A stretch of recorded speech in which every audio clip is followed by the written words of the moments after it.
Pain is an inevitable part of life. Many people try and avoid it at all costs, and this isn't necessarily bad. It's human nature to avoid any kind of friction that comes our way. The problem lies when this pain and friction does come. They try to resist it. They perceive it as unnatural instead of accepting it for what it is and allowing it to help them grow.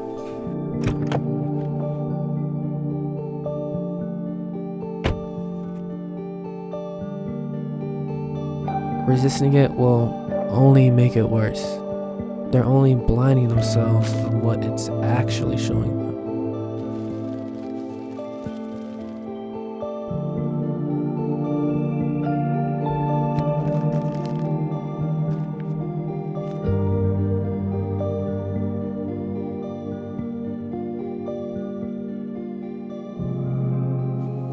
And if they're not resisting it, then they're viewing it from a negative lens that is covered with emotion, restricting them from seeing the scenario outside of themselves, a viewpoint that is neither good or bad.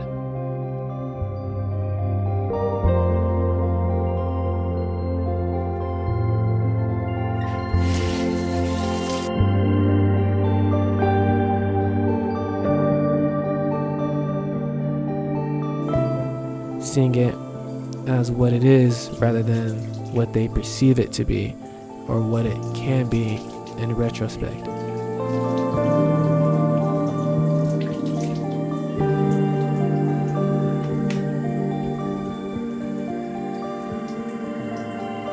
Either that or they identify with this pain, seeing it as a projection of who they are, coming up with a skewed conclusion about themselves or about the world.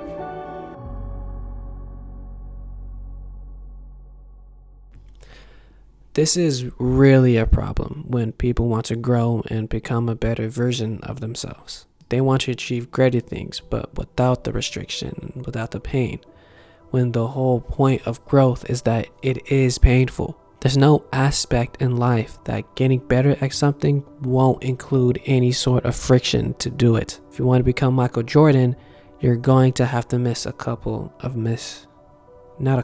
lot of game winners. If you want to become Kanye West, there's going to be some people who won't like your music. If not, they won't even give you the time of day to even listen to your music. If you want to get jacked in the gym and get buff and get these muscles and get these bits, you're going to have to get sore. If you keep on trying to avoid pain, you're never going to get anything out in life. You're not going to be who you always wanted to be. You're going to look back and ask yourself what could have been, knowing that you just wasted your potential. Strong enough to have it all, too weak to take it. If you want to become him, it's going to hurt. You're going to go through some rough times, whether it was your own doing or just the world trying to put you through hell. What's important is how you perceive the scenario, what your filter tells you about it. And we all have filters. We can't help but see the world in our own personal lens. That was created by our own personal experience, what others have told us, and what we choose to believe. It's the difference between getting your heart broken and saying that you'll never talk to a woman again versus going to the gym trying to improve yourself and using that negative energy and pain to extort massive progress. It's a cliche example, but it's one that we're all familiar with, either that we experienced or we know somebody that has experienced it. And so where am I going with this?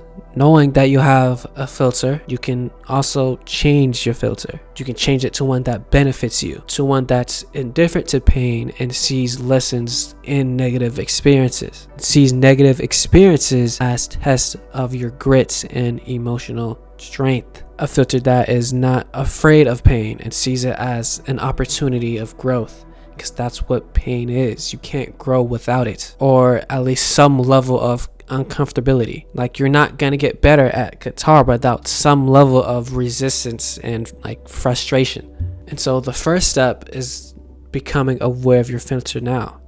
The first step of change is always awareness. You have to be aware that you're weak in order to become strong. Try to find out, what beliefs do you hold right now? How do you think? What do you say to yourself in certain situations? And I know a really popular one is that if life is going way too good, something bad is bound to happen, which is, it's a belief. It's not factual. But the funny thing is that your beliefs are bound to become true.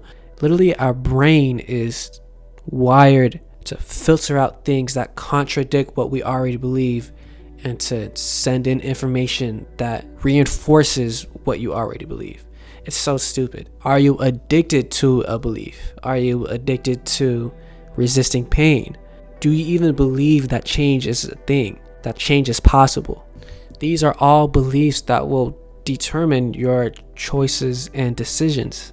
And this goes beyond even just how you look at negative experiences. Step 2, question your beliefs. See where they come from, how they were really brought up, and why did you choose to believe this way of thinking? And you really have to talk to yourself. How did you perceive an earlier scenario to reinforce this belief that you had? How did you react to a certain situation? How did you react to negative feedback? And how did that shape the way that you think now? Did you shrink up when it got tough? Were you too closed off and just ran away before you can even see a lesson in that scenario? Yeah, baby. Okay. And step 3, actively choose to think differently. People often forget that we do have a choice in how we think. You're not born subconsciously thinking in a certain way. It's habitual. And at first, it might feel like that you're deceiving yourself in a way, that you're like being a bit delusional, but you're not. It's important to feel that way. It's a good thing, actually. That's what you kind of want at first, because what you're doing is that you're just challenging your subconscious mind. Your subconscious mind doesn't know what's real or fake anyway. You have to consciously think differently. Consciously think that you are indifferent to pain and repeatedly tell yourself that until it really sticks. Because what you're actually doing right now is you're working towards an ideal, like an ideal way of thinking, of how you want to think. You're making a habit on how you really want to think and feel in certain situations, because that's what all thoughts are. They're all just habits. And now the next step, and this step is really important, is to give yourself proof, whether that's looking back into your past and seeing it in retrospect with these new beliefs, or giving yourself new experiences that naturally come with life, and consciously thinking in a way that you want to think, believing the things that you want to believe, actively seeing the lessons that you can bring out in your situations, and you'll soon see that your life will just look totally different. And not because the world has changed, but the way you view it has. You're the one that changed. And consequently, the way you think determines how you act. And how you act determines your result. So you're going to get a different result through thinking differently. That's the law of manifestation. That's what it is. And then it'll hit you.